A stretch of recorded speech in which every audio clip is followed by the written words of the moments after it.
Hello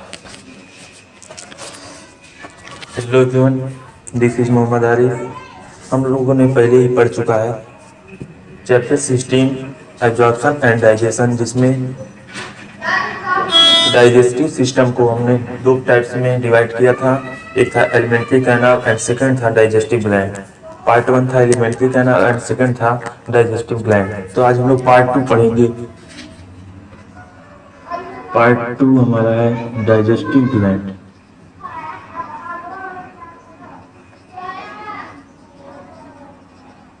part 2 digestive glands. Digestive glands 3 types की होती हैं। फर्स्ट हमारा है जिसमें से हम लोग पढ़ेंगे सलेवरी ग्लैंड,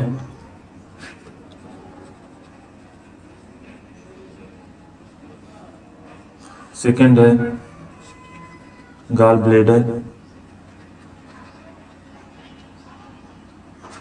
एंड थर्ड है लीवर।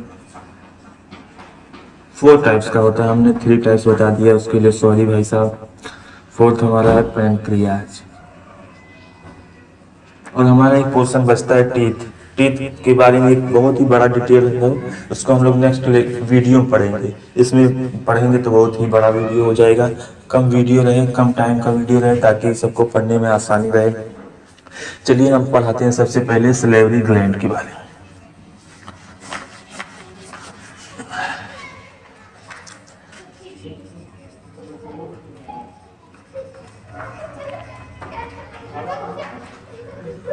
सलेवरी ग्लैंड्स, ये पता क्या होती है? It is the mixup of glands which masticate the food parts to help the break down. ये सलेवरी ग्लैंड कई ग्लैंड्स की मिक्सअप होती है और ये मैस्टिफिकेट करके च्यू जो भोजन होता है उसे चबा कर मैस्टिफिकेट करके बोलस के फूड को बोलस के में चेंज कर देता है, उसे कहते हैं bolus. Salivary glands. Salivary glands generally 3 types की होती हैं। कितने टाइप्स की होती हैं? 3 टाइप्स। एक है हमारा पैरोटिड ग्लैंड्स,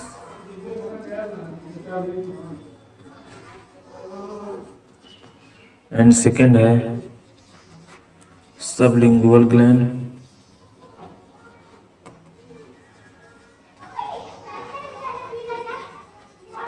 एंड थर्ड है सब मैक्सिलरी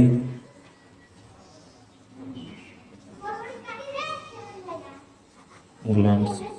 बस हम लोग को इतना ही जानना है कि सलेवरी ग्लैंड 3 टाइप्स की होती हैं। पैरोटिड ग्लैंड्स फर्स्ट है, एंड सेकंड है सबलिंगुअल ग्लैंड्स, एंड थर्ड है सब मैक्सिलरी ग्लैंड्स। बस हम लोग को इसमें यही जानना है, और इसका अलग अलग फंक्शन होता है जो कि हम लोग को इस चैप्टर में नहीं पढ़ना है। इसे आगे जाकर हम लोग पढ़ेंगे इसके बारे में डिटेल में। हम लोग को बस इतना ही जानना है कि 3 ग्लैंड्स इसमें होती है, मिक्सिंग होती है 3 ग्लैंड्स का, जो कि हेल्प करती है for the mastication of foods. And हमारा सेकंड टॉपिक आता है गॉल ब्लैडर। तो बच्चों लोग, गॉल ब्लैडर में कुछ भी होता नहीं है, ठीक है ना। गॉल ब्लैडर केवल it helps to secrete the bile juice. ये केवल बाइल जूस की सीक्रेशन के लिए बना होता है। किसके लिए? बाइल जूस के लिए। और इसका कोई अदर फंक्शन नहीं, केवल बाइल जूस को सीक्रेट करता है। नेक्स्ट हमारा टॉपिक आता है लीवर। लीवर के बाद हम लोग पढ़ेंगे पैनक्रियाज, ठीक है ना बच्चों। Liver, it is the largest glands in our body. Human beings में ये सबसे बड़ी सेल्स होती हैं, इसे माना जाता है। सबसे बड़ी सेल्स ह्यूमन बीइंग्स में लीवर होती है। लीवर का बहुत ही अहम रोल है, बहुत ही बड़ा फंक्शन है हमारी इस बॉडी में, क्योंकि लीवर ही एक ऐसा सेल्स है जो फिर से जनरेट हो जाता है। रीजनरेशन प्रोसेस केवल लीवर में ही होती है। लीवर का चलिए हम लोग एक शेप बनाते हैं। पहले लीवर कुछ ऐसे शेप का होता है ना। ये बन गया हमारा लीवर, ठीक है ना। ये है लीवर।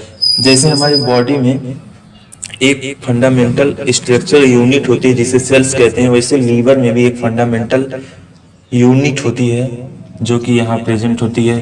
कई यूनिट बन के एक लीवर बनता है जिसे कहते हैं hepatic hepatic globules. Hepatic globules ये बहुत ही अच्छा सेल्स है, यूनिट है एक लीवर की। और लीवर में एक ऐसी प्रोसेस होती है जिसे कहते हैं रीजनरेशन प्रोसेस।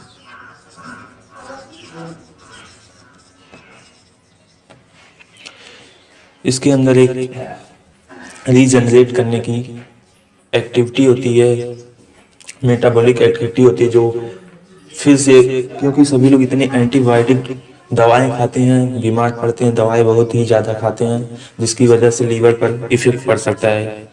जब ये लीवर पर इफेक्ट पड़ेगा तो ह्यूमन बीइंग भी बहुत ही प्रॉब्लम में होगा। तो कुदरत की देन है कि लीवर को रीजनरेट करने की प्रोसेस खुदा ने पहले से ही दे रखी है।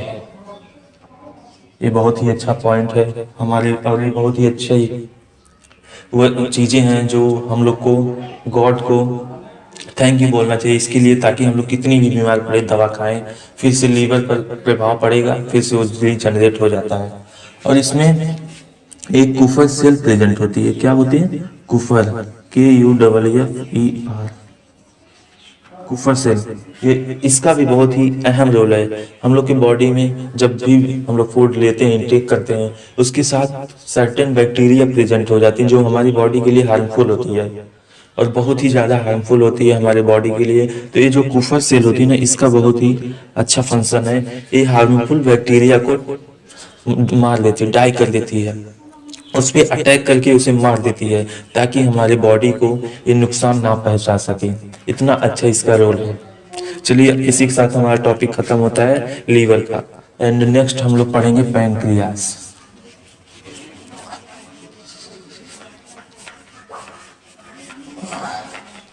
फोर्थ टॉपिक है, फोर्थ ग्लैंड है, उसका नाम है pancreas.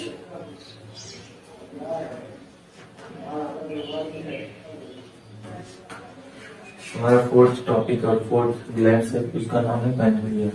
Pancreas generally two types का होता है। कितने टाइप का होता है? टू टाइप्स का होता है। एक होता है एक्सिनल सेल,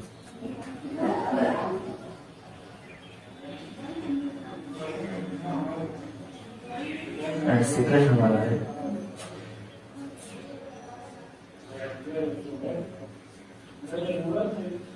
आइसोलेट्स ऑफ लैंगरहैंस। क्या? Isolates of Langerhans. पैनक्रियास क्या करता है? इट इज द सीक्रेट, ये सीक्रेट करता है पैनक्रियाटिक जूस को। क्या करता है बच्चों? सीक्रेशन करता है पैनक्रियाटिक जूस को। तो इसे two types, total two types में इसे डिवाइड किया गया है। एक एक्सिनल सेल होता है और दूसरा होता है आइसोलेट्स ऑफ लैंगरहैंस। बस आप लोगों को इतना ही जानना जरूरी है, लेकिन फिर भी मैं आप सभी को एक और पॉइंट बता देता हूँ कि isolate of Langerhans generally three types में डिवाइड किया गया है। फर्स्ट है अल्फा, एंड सेकेंड है बीटा, एंड थर्ड है गामा। अल्फा, बीटा और गामा। और एक इसलिए इसका फंक्शन ये है, अल्फा जो होता है ग्लूकागान को सिक्रेट करता है, इसको ग्लूकागान, और बीटा जो होता है इंसुलिन को सिक्रेट करता है, और गामा जो होता है सोमैटोस्टैटिन को सिक्रेट करता है। सोमैटोस्टैटिन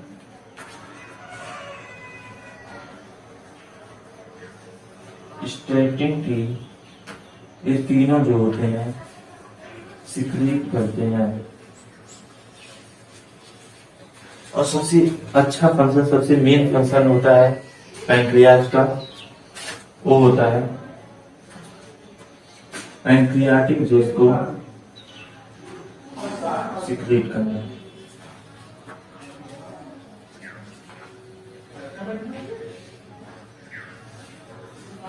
ये एंडोक्राइन ग्लैंड्स है।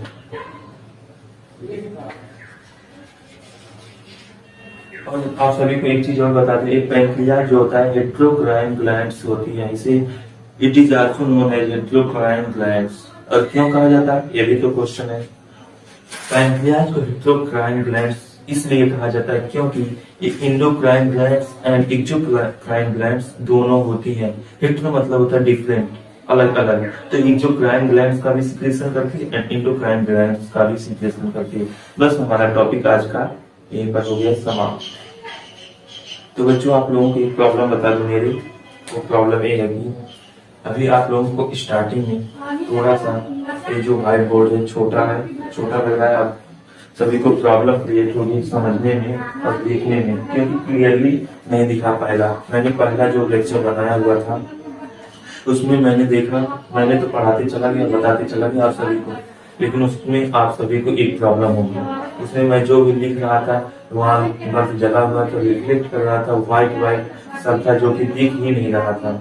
फिर मैंने सोचा अब तो बच्चों समझ में नहीं आएगा, लेकिन लेक्चर अच्छा खासा था कि ताकि आप लोगों अगर उसे जो लोग नहीं उसे पढ़े हैं, नहीं देखे हैं, तो आप लोग डिस्क्रिप्शन में मिल जाएगा और आई कार्ड में आपको बता देता हूँ, उसमें जाके आप लोग देख लीजिए वो फर्स्ट लेक्चर, तभी ये वाला लेक्चर आपको समझ में आएगा, नहीं तो आप नहीं समझ पाएंगे। और ह्यूमन फिजियोलॉजी को आपको अगर अच्छी तरह से पढ़ाई करना समझना है तो आप लोग इस चैनल को सब्सक्राइब कर लीजिए। और सबसे पहले क्लास 11 का सीबीएसई बोर्ड के एनसीईआरटी ह्यूमन फिजियोलॉजी आपको मैं पढ़ाऊंगा, और उसमें फर्स्ट चैप्टर है हमारा चैप्टर 16 डाइजेशन एंड ऑब्जर्प्शन। इसमें मैं आप सभी को आसानी तरीके से एकदम बेसिक कॉन्सेप्ट को क्लियर कराऊंगा।